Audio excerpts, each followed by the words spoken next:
Monsoon सत्र के पहले दिन शोकोद्गार के खत्म होते ही विपक्ष के नेता मुकेश अग्निहोत्री ने नियम 67 के स्थगन प्रस्ताव के तहत चर्चा की मांग की। विपक्ष के नेता ने सदन में कहा कि कोरोना काल में सरकार पूरी तरह असफल रही है, पहले इस पर चर्चा हो। इस पर मुख्यमंत्री बोलने के लिए उठे, लेकिन विपक्ष ने शोर शराबा शुरू कर दिया। विपक्ष के नेता ने कहा कि कोरोना काल में भ्रष्टाचार हुआ, लोगों पर अतिरिक्त बोझ डाला गया, यहाँ तक कि सरकार की पूरी मशीनरी फेल हो गई है, इसलिए मुख्यमंत्री और मंत्री अपने पद से इस्तीफा दें। इस पर विधानसभा अध्यक्ष ने कहा कि विपक्ष नियमों की धज्जियां उड़ा रहा है और जो प्रस्ताव दिया है उस पर बोलें। इस बीच सत्ता पक्ष की तरफ से भी विपक्ष के रवैये का विरोध हुआ। दोनों ही दलों के नेता अपनी अपनी कुर्सियों से खड़े हो गए और शोर शराबा शुरू कर दिया। विधानसभा अध्यक्ष ने फिर कहा कि जो प्रस्ताव दिया गया है विपक्ष उस पर बोले। इस बीच मुख्यमंत्री जयराम ठाकुर उठे, लेकिन विपक्ष ने उन्हें बोलने नहीं दिया। इसके बाद विधानसभा अध्यक्ष ने विपक्ष को 67 स्थगन प्रस्ताव के तहत बोलने को कहा और विधानसभा अध्यक्ष ने विपक्ष को चर्चा के लिए इजाजत दे दी। विधानसभा अध्यक्ष विपिन परमार ने कहा कि विपक्ष ने कोरोना काल को लेकर 67 के तहत प्रस्ताव लाया। इसी विषय पर अन्य सदस्यों ने भी चर्चा मांगी है। इस पर 130 पर भी चर्चा दी गई है। इसके बाद विधानसभा अध्यक्ष ने मुख्यमंत्री को बोलने की अनुमति दी। मुख्यमंत्री जयराम ठाकुर ने कहा कि कोरोना काल को लेकर वक्तव्य देना ही था। सरकार हर चर्चा के लिए तैयार है। आज तक ऐसा कभी नहीं हुआ कि नियम 67 के अंतर्गत स्थगन प्रस्ताव लाया गया और उसे स्वीकार किया हो। बावजूद इसके सरकार हर चर्चा के लिए तैयार है, लेकिन विपक्ष कोरोना जैसी वैश्विक बीमारी को गंभीरता से नहीं ले रही है। फिर भी सरकार 67 के तहत चर्चा को तैयार है। इस पर एक बार फिर दोनों पक्षों में सदन के अंदर नारेबाजी शुरू हो गई। सत्ता पक्ष कहने लगा कि विपक्ष अपने जाल में फंस गया है।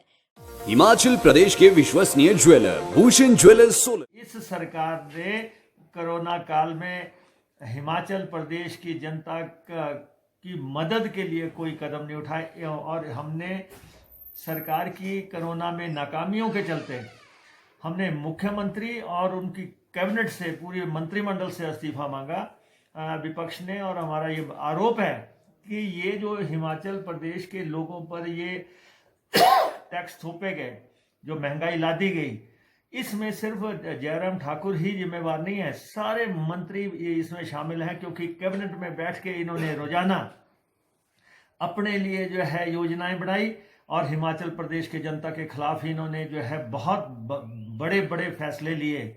और कोरोना काल में जिस ढंग से 6 महीने के दौरान जो है जिस ढंग से अराजकता फैल गई, पूरी सरकारी मशीनरी ब्रेक डाउन हो गई, पूरा तंत्र जो है नाकाम हो गया और जो है अफसर दंदनाते रहे। ये बात आज हमने हाउस में लाई कि आपने कितने लोग जो है, कोरोना तो आप रोक नहीं सके। जब प्रदेश में 2 केस थे तब आप जो है कोरोना फ्री स्टेट घोषित करना चाहते थे, और आज जो है प्रदेश के 53 लोग जो है उनकी जानें चली गई हैं। 7500 से ज़्यादा लोग जो है इस समय संक्रमित हैं। तो ये मसला जो है जब सदन में उठा तो भाजपा के लोगों ने जो है इसमें बहुत डिस्टर्ब करने की कोशिश की। मुख्यमंत्री जी बार बार उठ रहे थे, मुख्यमंत्री जी हमें अपनी बात पूरी करने का मौका नहीं दे रहे थे, क्योंकि इस राज्य में ये पहली सरकार है, जयराम जी की सरकार, जिनके समय में 2000 के आसपास जो है आत्महत्याएं हुई, जिनके इस जनवरी से लेके अब तक जो है 550-600 आत्महत्याएं हो गई। लोग डिप्रेशन में हैं, लोग जान दे रहे हैं। इन्होंने एक भी बार जो है चर्चा नहीं की अपने मंत्रिमंडल में कि भाई लोगों को जान क्यों जा रही है, लोग क्यों जान दे रहे हैं। जिस ढंग से 1000 के आसपास रेप हुए हिमाचल प्रदेश में, और ये महिला सुरक्षा की बात करते हैं, तो ये जब मसले हैं जनता पर, इस सरकार ने जनता पर बड़ी बेरहमी से हमला किया, बड़ी बेरहमी से हिमाचल प्रदेश की जनता पे इस सरकार ने हमला किया। और इस बेरोजगारी, भ्रष्टाचार, अराजकता, ये ही 3 मुद्दे हैं इस कोरोना काल के। बेरोजगारी, भ्रष्टाचार, अराजकता। हमने इनसे पूछा कि इतना बड़ा हेल्थ स्कैम हो गया, कहीं पे सैनिटाइजर घोटाला हो गया, कहीं पे जो है पीपी किट्स घोटाला हो गया, कहीं पे जो है वेंटिलेटर घोटाला हो गया, कहीं मास्क घोटाला हो गया, कहीं डायरेक्टर जेल में जा रहे हैं, कहीं जो है चंबा मेडिकल कॉलेज के प्रिंसिपल ने इस्तीफा दे दिया, आईजीएमसी के कॉलेज का प्रिंसिपल आपने हटा दिया, आपके सांसद ने पत्र लिख दिया की खरीद में जो है गड़बड़ियां हो रही हैं। तो ये जो सारे मसले जो है आज जब सतह पे आने लगे तब जो है सरकार को बहुत पीड़ा नज़र आ रही थी। सरकार सारा सत्तारूढ़ दल जिस ढंग से हम पे हमला कर रहा था, और ये जो है सरकार टाइम फिश साबित हुई है। जो ये कह रहे थे लगातार, हम तो चाहते हैं, हम ये पहली विधानसभा है हिमाचल प्रदेश की जहाँ पे हमने जो है चर्चा की है। हम हमेशा चर्चा के लिए तैयार रहते हैं। विधानसभा हमने इनको ये कहा है 10 दिन की विधानसभा शॉर्ट मत करना बिल्कुल भी, क्योंकि इनके मंसूबे सही नहीं हैं। ये जो है कर्टेल करना चाहते हैं विधानसभा को, पहले ये लगाना नहीं चाहते थे। 22 नवंबर से पहले असेंबली लगनी थी, और 22 नवंबर से पहले जो है 6 महीने पूरे हो रहे हैं तो असेंबली लगानी है। लेकिन अब जो है अब इनके गले में फंस गई है ये विधानसभा। तब ये किसी ना किसी ढंग से जो है ऐसा माहौल खड़ा करना चाहते हैं जिससे कि विपक्ष की आवाज़ को दबाया जा सके। आज भी इनके जो शुरुआती प्रयास लगातार ऐसे थे कि ये नहीं चाहते थे कि इस पे डिस्कशन करना, जबकि हम इनसे पूछ रहे हैं कि भैया आप जो है कोरोना काल में विफल हो गए। इकोनॉमिक फ्रंट पे कि आपने अभी हाल ही में एक वर्ड आजाद हुआ है असिम्प्टोमेटिक। ये जो है जिसमें ये होता है कि हो जाता है पता नहीं लगता। तो ये इनका विकास भी ऐसा ही है, पूरे प्रदेश में किसी को पता नहीं है लेकिन हो गया हुआ है। ये ऐसा विकास है इनका है। तो ये कर रहे हैं मुख्यमंत्री, दावे लाख लगाएं, जितने मर्जी दावे करें, लेकिन उनको मालूम है कि इस कोविड काल में सरकार पूरी तरह कंफ्यूज रही है। मतलब कि कंफ्यूज भी क्या, महा कंफ्यूज रही है। फैसले ले रहे हैं, यू टर्न कर रहे हैं। दिल्ली की सरकार की ये सरकार जो है एक्सटेंशन बनी हुई है। अच्छा, और सबसे बड़ी बात है कि ये आज यहाँ पे क्लेम करते हैं कि जी हमने बाहर से लोग लाए। आप कहाँ से ला रहे थे? आप तो सब लोग इस टाइप के इंस्टीट्यूशन का इन्होंने सत्यानाश करके रख दिया। और जो है यहाँ पे विधायकों की पार्टिकाओं पे नाम तक नहीं लिखे जा रहे हैं। विधायकों को कार्यक्रम में उन्हें बुलाया।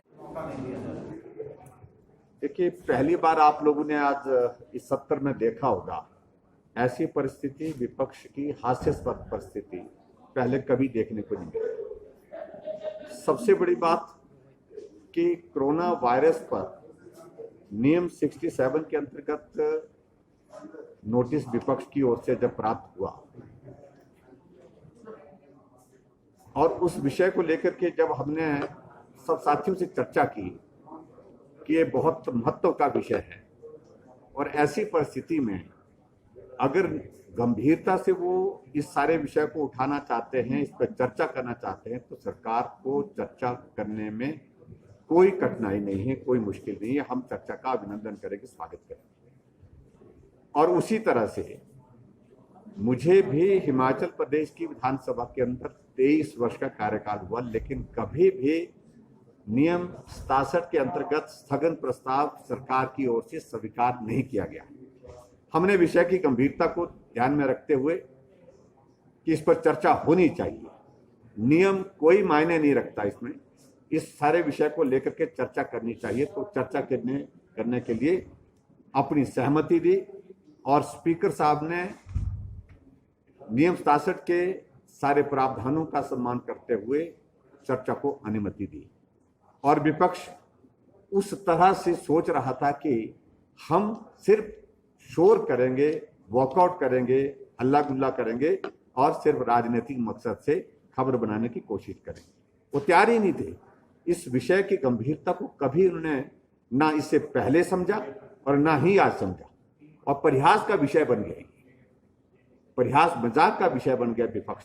और पूरा एक्सपोज हुआ पूरे प्रदेश की जनता के सामने किस प्रकार से इस संकट के क्षण में भी वो राजनीतिक रोटियां सेकने की कोशिश कर रही है। और जब इस पर चर्चा हुई, कोरोना पर कम बोले, जनरल जो डिस्कशन होता है गवर्नर एड्रेस पर या जनरल कोई डिस्कशन होती है, कभी किसी ने सड़क पकड़ ली, कभी किसी ने सेब पकड़ लिया, कभी किसी ने कुछ पकड़ लिया। ऐसी परिस्थिति में कोरोना पर चर्चा करने की परिस्थिति ही नहीं है। और मैं इस बात को लेकर के बहुत बड़ी उम्मीद के साथ था कि शायद कुछ अच्छे सुझाव आज इस सदन में विपक्ष की ओर से हमको प्राप्त होंगे और जिसका हम पालन करके, जिसको हम लागू करके और बेहतर ढंग से हिमाचल प्रदेश में कोरोना वायरस के इस दौर को संभाल सके। ऐसी परिस्थिति नहीं हो पाई और मुझे इस बात की प्रसन्नता है कि हमारे सत्ता पक्ष के सभी माननीय विधायकों ने सरकार का पक्ष हिमाचल प्रदेश के इस विधानसभा के सदन के अंदर प्रभावी ढंग से रखा। जो सरकार ने किया, जो केंद्र सरकार ने किया, ऐसी परिस्थिति में विपक्ष जो है एकमात्र सिर्फ राजनीतिक मकसद के साथ जो है औपचारिकता मात्र कर रही है इस नियम 67 के अंतर्गत इस विषय को ला करके चर्चा करने की। मित्रों, मैं यही कह रहा था कि इस संकट के क्षण में हमने पहले भी कहा, अच्छा होता अगर राजनीति थोड़ी देर के लिए किनारे रखते हैं। आओ हम बैठते हैं, चर्चा करते हैं और चर्चा करके रास्ता निकाल सकते हैं। त्रुटि रही तो सुधार करेंगे, लेकिन उसके बावजूद भी जो उनका राजनीतिक मकसद है उसको वो हासिल करने में सफल नहीं होंगे। इस बात को मैं दावे के साथ कह सकता हूं। हिमाचल प्रदेश ने कोरोना वायरस के मामले में पूरे देश के जो बड़े राज्य हैं, जहां जिन प्रदेशों की आबादी 50 लाख से ऊपर है, उसमें हिमाचल प्रदेश में भी आता है। सबसे बेहतर परफॉर्म आज की तारीख में हिमाचल प्रदेश में उसने किया है, इसलिए उनके पास कहने के लिए नहीं। जहां पड़ोस का ही राज्य देखिए पंजाब, जितने हमारा हिमाचल प्रदेश में एक्टिव नंबर है वहां उतने लोगों की मृत्यु हो गई है। वहां मार्गदर्शन करें ना उनका। तो मुझे सिर्फ इससे ज्यादा कुछ नहीं कहना है। किसी ने भी कोरोना के सही विषय को प्रस्तुत किया नहीं, किसी ने कोई कॉन्क्रीट सुझाव सदन के अंदर दिए नहीं विपक्ष के और लोगों ने, और सिर्फ राजनीतिक मकसद के सारे विषय को लेकर के उन्होंने अपनी बात कहने की कोशिश की। इन्होंने कल्पना ही नहीं की थी कि सरकार इस सारे विषय को नियम 67 के अंतर्गत चर्चा के लिए स्वीकार करेगी, और ऐसे में ना उनकी तैयारी थी, ना ही उनके पास चर्चा करने के लिए कोई विषय था। विपक्ष की ओर से इस्तीफे की बातें, ये इनका कोई भी औचित्य नहीं है। इस बात को लेकर के क्या हुआ है, गलत हिमाचल प्रदेश में इस दौरान हुआ क्या है, जिन लोगों की गलतियां पकड़ी गई है, जिन लोगों ने गलत किया है, उनके खिलाफ कार्रवाई की है और वो कार्रवाई अमल में लाई जाएगी। देखिए, मैंने बड़ी साफ जैसी बात कही इसमें, जीएसटी के मामले को लेकर के अभी तक जो है कोई भी कटौती जो है अभी तक नहीं की गई। दूसरा, जो प्रस्ताव रखा गया है उसके अंतर्गत बड़ा स्पष्ट है कि जो हम लोन लेंगे, स्टेट लोन लेगी, उस लोन की रीपेमेंट जो है केंद्र सरकार सुनिश्चित करेगा। तो मुझे लगता है कि उनको उसको समझना चाहिए पहले, उसके बाद बात करें। सर, कंगना को क्या?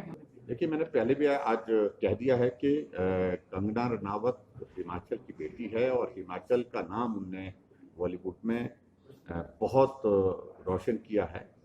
और ऐसी परिस्थिति में जब उनको लग रहा है कि वो असुरक्षित हैं, सुरक्षा की जरूरत है, उनके पिताजी ने लिख करके भी दिया, ऐसी परिस्थिति में हिमाचल प्रदेश सरकार की ओर से उनकी सुरक्षा हमारी जिम्मेदारी बनती है और हमने सुरक्षा का जो है उनके बंदोबस्त किया है। और दूसरी बात मैं ये भी कहना चाहता हूँ, इसी बीच में उनके थ्रेट परसेप्शन को असेस करने के पश्चात केंद्र सरकार ने भी मिनिस्ट्री ऑफ होम अफेयर्स की ओर से सीआरपीएफ के जो है कमांडो, 11 कमांडो जो है उनकी सुरक्षा के लिए भेजे गए हैं। और मैं समझता हूँ कि आज वो पहुँच गए हैं, जानकारी मिली है कि पहुँच गए हैं।